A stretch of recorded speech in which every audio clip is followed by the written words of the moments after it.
আমি অধ্যক্ষ মোহাম্মদ আব্দুল সালাম। আমি কেন্দ্রীয় কমিটির একজন সমন্বয়ক। আমি রাজশাহী থেকে এসেছি। আমরা আমাদের এমপিও ভুক্তির দাবিতে গত 23শে ফেব্রুয়ারি থেকে আজকে 15 দিন আজকে পর্যন্ত আমরা আমাদের শিক্ষা প্রতিষ্ঠান একাডেমিক স্বীকৃতির ভিত্তিতে এমপিও ভুক্তির জন্য সরকারের কাছে দাবি জানিয়ে আসছি। আজকে আমাদের অবস্থান কর্মসূচির 15 দিন। আমাদের অবস্থান কর্মসূচিতে বাংলাদেশের সকল রাজনৈতিক দল অংশগ্রহণ করেছে।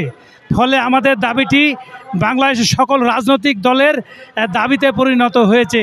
আমরা চাচ্ছি আমাদের বাংলাদেশের সমস্ত নন এমপিও শিক্ষা প্রতিষ্ঠান যারা নাকি এই সরকার তাদেরকে পাঠদান দিয়েছে, এই সরকার তাদেরকে একাডেমিক স্বীকৃতি দিয়েছে, একজন সরকারি প্রতিষ্ঠান এবং এমপিওভুক্ত প্রতিষ্ঠান যে কারিকুলাম যে সিলেবাস অনুযায়ী পড়ায়, আমরাও একই সিলেবাস অনুসরণ করি। সরকারি এবং এমপিওভুক্তরা বিনিময়ে বেতন ভাতা পাই, আমরা 25-30 বছর ধরে বেতন ভাতা বঞ্চিত। আজকে আমরা ভুখা মিছিল দিয়েছি।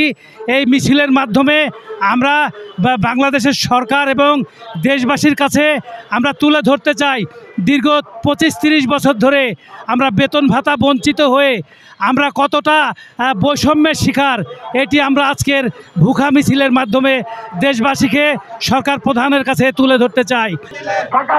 আমাদের এটা ভুখা মিছিল করতেছি। বাংলাদেশ সরকারের কাছে আমাদের অনুরোধ থাকবে, আমাদেরকে যে মৌলিক চাহিদা আছে, মৌলিক চাহিদার মধ্যে খাদ্য, বস্ত্র, বাসস্থান, এর মধ্যে আমাদের যে খাদ্য আছে, আমরা আজকে এখানে 15 দিন যাবত আছি।